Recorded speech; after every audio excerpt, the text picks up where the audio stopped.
Hello everyone, welcome back to another episode of Bareham Engines.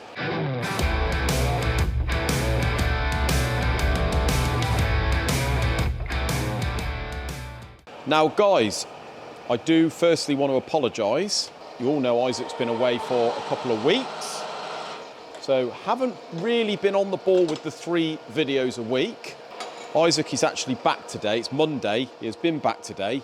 So we're going to be obviously trying our best to get back into the flow of it. It's very difficult to record, especially when you're a man down. I've got a lot on. It's quite hard to record holding the camera myself whilst trying to show sort of intricate things like building the engines and machining and stuff. But I've done my best. I've got a few out while he's been away. But as I say, he has been back today.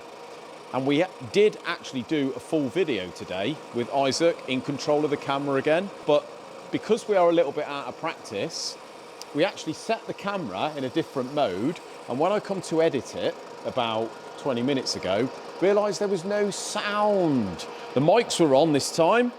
So we've got one thing right. Had no sound, guys. So we've had to erase that, very annoyingly. Quite a good video as well.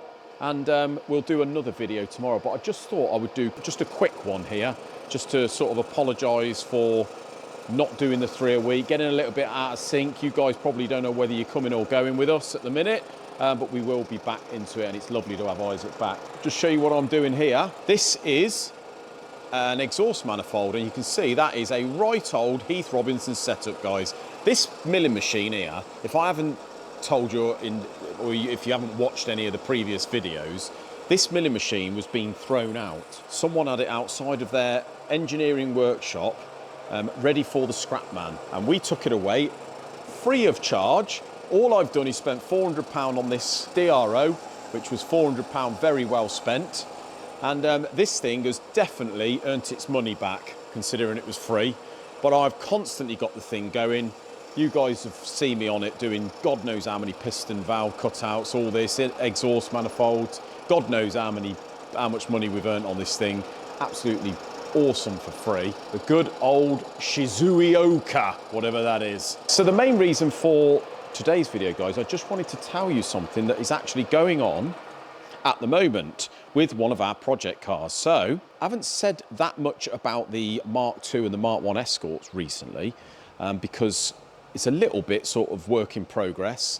Just take a seat here, my old legs are a little bit tired, and it is 5:30 now, so I should have been home about 20 minutes ago, but I'm still here doing a video for you. The progress with the Mark 1 Escort, now I really love that car. So what I decided to do, this was my last decision on what I decided to do. There we go, we'll just set it up there, shall we? A little bit easier.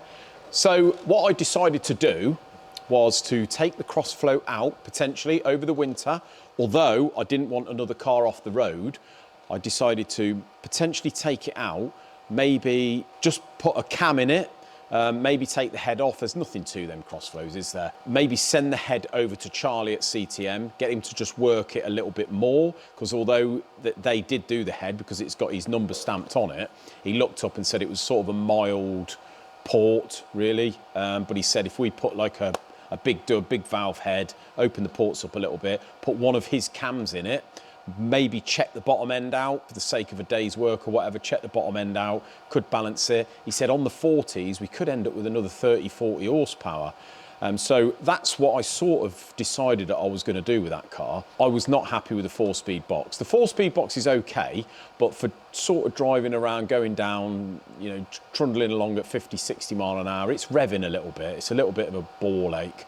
And on track even, we'd like the thing to just have a bit more legs. Up about 100 mile an hour, you're almost flat out in it. So that's what I decided to do with the Mark 1. Now the Mark 2, we all know, the Mark 2 van, Tom is cracking on with that now. I do believe, or very shortly he's going to be. So it's not long until we get that thing back. We all know that I've built a lovely Cosworth engine to go in that Mark II van. Also, I have purchased recently a T5 Borg Warner gearbox. Now that gearbox did cost me a few quid. We all know if you have a look on eBay, they're a few quid now, the Borg Warners. And that thing did cost me a couple of quid because it's a fairly low mile, really good gearbox. I've been in speak. The guard dog's off. Hey, be quiet. Now, I had to send that gearbox up to a company near Rochdale, and they were going to be doing a bit of modification on it. And as you all know, when we post our stuff away, we use a company called Express. I deal with Mark or Helen there, usually Mark, and they're good as gold. They look after us really well, really good competitive prices, and take away all the grief of me having to go and find a different company to take away a different either parcel or pallet. They do the whole lot. So I just send him an email with the sizes, the weights, all the rest of it, and away they go. Now, I sent this gearbox up with them to this company about 4 or 5 weeks ago, may have been a little bit more actually. And we sent it up in a purpose-built wooden box, not cardboard, a wooden box, better than a pallet, all fully enclosed. Sent it up with a well-known, I won't say who it is at the moment, a well-known delivery company, and it didn't actually arrive at its destination. So we left it for a week or two. Obviously, I've been in talks with Mark about where it is. Turns out that the company, the well-known delivery company, got back to Express and said that the box has been damaged, and a part of the goods has been damaged also. Quite worryingly, I said, well, the only thing is we need to get it back, see what the damage is. Now, literally 2-3 more weeks have gone past. Mark's been trying his best to get hold of them, see what the damage is and where it is. They need to get it back to us. Hasn't arrived here. Now, last week, Mark, unfortunately, got in touch with us. He's very upset about it actually, and said that the company has been in touch with him and they said that the gearbox has actually gone missing. So we have lost the gearbox apparently. So it's gone from being damaged to being lost. You tell me what you think. So what we've had to do is send Mark an invoice, and he's going to forward it to the company, and they've got to pay us back what the gearbox owes us. And it ain't cheap, guys. It ain't cheap. So that is where we are, very worryingly at the moment. I'm hoping that we get back the money that the gearbox owes us. But Mark is on the case.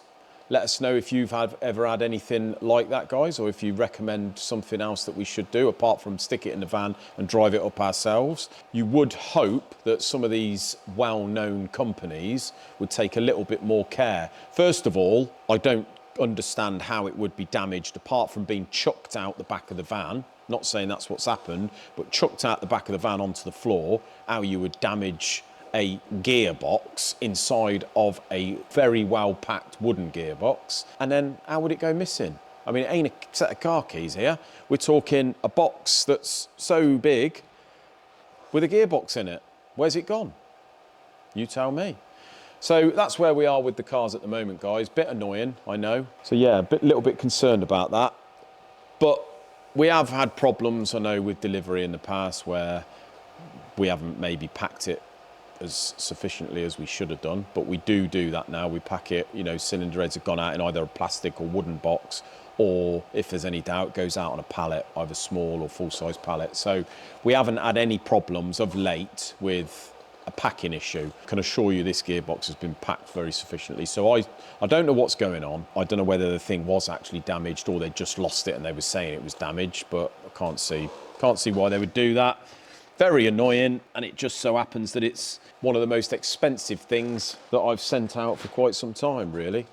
So there we go, guys. That's what's happening with that. Well, I just wanted to update you. As I say, we will be doing another video tomorrow, but when Isaac's back, and we will be putting the sound on this time, be making sure that we got some sound. But I hope you've all had a great weekend, guys. Yeah, I know I'm going to go home as well. She's hungry. I'm going to get the dog home because she's very hungry. Take it easy, guys. See you in tomorrow's video. Cheers.